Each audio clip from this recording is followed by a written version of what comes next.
chères Sénégalaises, Sénégalais, chères Mesdames et Messieurs, chers invités, le marasme économique que subit notre pays se définit comme un goulot d'étranglement contre tout l'espoir du peuple, un système de gouvernance délibéré par les hommes et les femmes dont le seul gain politique est d'avoir eu l'honneur à la tromperie et à la manipulation. Une action déviationniste aux valeurs séculaires et républicaines de notre société. Or, en politique, la voie est symboliquement généreuse au vu des bienfaits produits par l'acteur politique pour voir le sourire silencieux de notre peuple. Ce n'est pas la configuration sociale, en toute évidence, à l'heure actuelle, que nous traversons dans le pays. C'est pourquoi je me réjouis à l'écoute des panélistes, en l'occurrence M. Ibou Sow, coordonnateur national de la Commission scientifique de l'éducation et du modèle. De la lumière apportée au thème avec beaucoup de précision sur le rôle éminent des acteurs politiques dans la société. L'arbre se reconnaît par les fruits.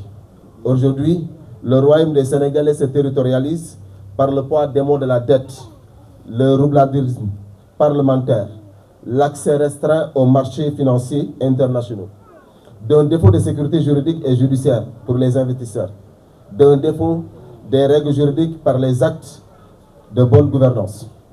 Admettons sans souci de nous tromper pour l'histoire, que le système de gestion qui s'écrit sous nos pieds frise l'amateurisme politique et institutionnel. Dans ce climat d'incertitude, le mouvement La Sagesse se positionne dans l'opposition, loin de ses responsables politiques qui sont à la recherche de primes auprès de l'État. Chers peuples, nous sommes, rassurez-vous, membres de l'opposition, d'un droit de regard sur la gestion des affaires publiques en vue d'observer les manquements dérivés de leur inefficacité et impuissance face aux aspirations du peuple sénégalais. Aux Thiessoises et Thiessois, le développement passe nécessairement par la base. La territorialisation des politiques publiques est un enjeu de taille pour le développement de nos territoires.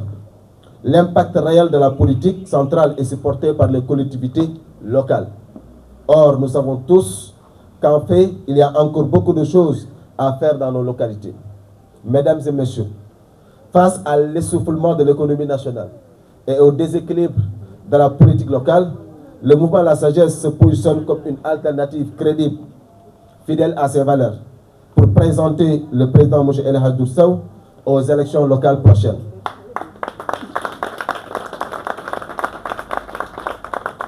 Comme candidat à la commune de Thiès-Nord. Pour le choix que nous avons fait, ce n'est ni une candidature de sondage, ni une candidature de promotion, mais une candidature au service de notre population. Je vous remercie.